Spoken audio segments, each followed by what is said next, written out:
Mtego wa kuuliza.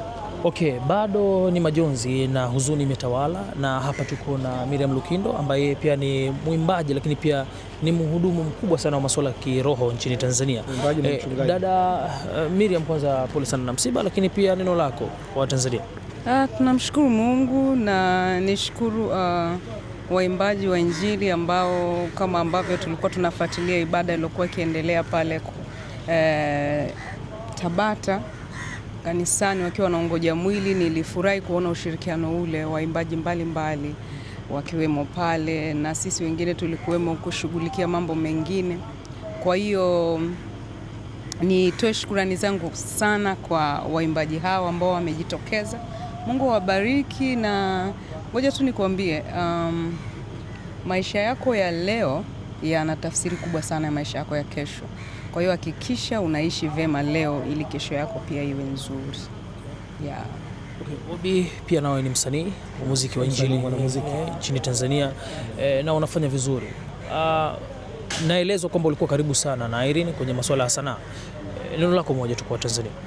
Ninamshukuru Mungu kwa sababu katika moments chache nimeweza kukutana na huyu mtumishi wa Mungu, ikiwa ni pamoja na kushiriki kwenye uandishi wa wimbo wake mmoja, na zingine ambazo mmoja ndio umetoka lakini zingine zilikuwa bado hazijatoka. Kwa hiyo ninamshukuru Mungu tu kwa ajili ya maisha yake, kwa sababu mimi wakati niko Dar es Salaam mara ya kwanza kununua sabufa ni sadaka ambayo ilitoka kwa huyu mtumishi wa Mungu Irene Robert, kwa sababu alinitafuta hicho kipindi ambacho yeye aliamini kuwa ninaweza nikafanyika baraka kwenye uandishi wa wimbo wake. Kwa akanitafuta kuwa ninakutafuta, natamani ufanyike baraka kwenye kuniandikia wimbo. Kwa nikaenda nikamwandikia wimbo vizuri, na alipousikia akaupenda, basi akanitumia kiasi ambacho yeye alikitoa kama sadaka kwa moyo wa upendo.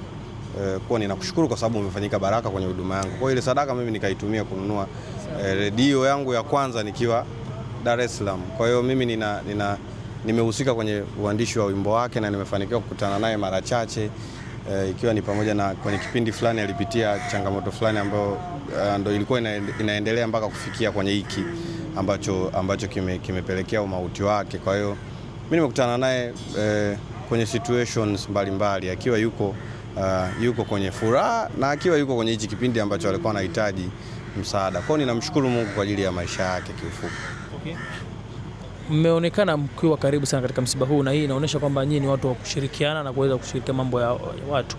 Labda kwa ambao pia hawajajitokeza, unanicha kuambia, lakini pia hamasa yako katika kuhamasisha basi watu wa Injili muwe mnashirikiana vizuri kwenye matukio kama haya. Wale ambao wamejitokeza Mungu awabariki sana, lakini wale ambao hawajajitokeza Mungu awabariki pia na awape nafasi, kwa sababu unaweza kumlaumu mtu kuwa hajatokea, lakini pia akawa yuko kwenye changamoto ambayo hata wewe akikuelekeza unaweza ukasema kuwa hata mimi ningekuwa kwenye changamoto nisingeweza kujitokeza. Lakini kuna wale ambao walikuwa na dharura ndogo ndogo ambazo walikuwa na uwezo wa kujitokeza kuwashika mkono wa familia ya huyu mpendwa wetu, na kitu ambacho tunaweza tukakifanya ni kumstiri huyu ndugu yetu kwenye njia ya heshima zaidi, kwa sababu kitu kimoja ambacho mimi nimejifunza, au vitu vichache ambavyo mimi nimejifunza kutoka kwa huyu mtumishi wa Mungu, alikuwa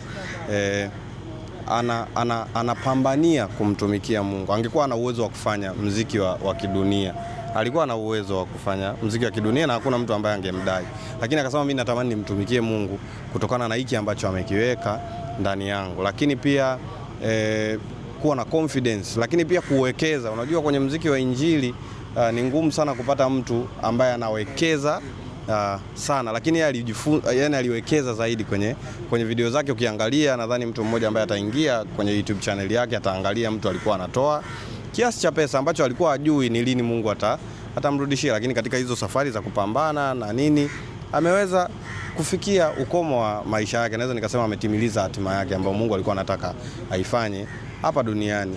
Hiki kitatufundisha mambo mengi. Kwa hiyo wale ambao wanaweza kujiunga kumsupport, kama ambavyo kuna namba ambayo imetajwa ya mtumishi wa Mungu hapa, kaka yangu Ado November, basi kama unaweza kutuma mchango wako, tuma, shiriki japo kidogo, kwa sababu vitu ni vingi bado vinaendelea kuhitajika. Sisi tumefanya pale ambapo tumeweza, lakini wewe ambaye hujaweza hata kutokea, basi unaweza kuchangia hata kidogo kwenye sadaka kwenye hiyo namba ya mtumishi wa Mungu Ado November, lakini pia kuna namba ya mama yake mzazi wa Irene Robert.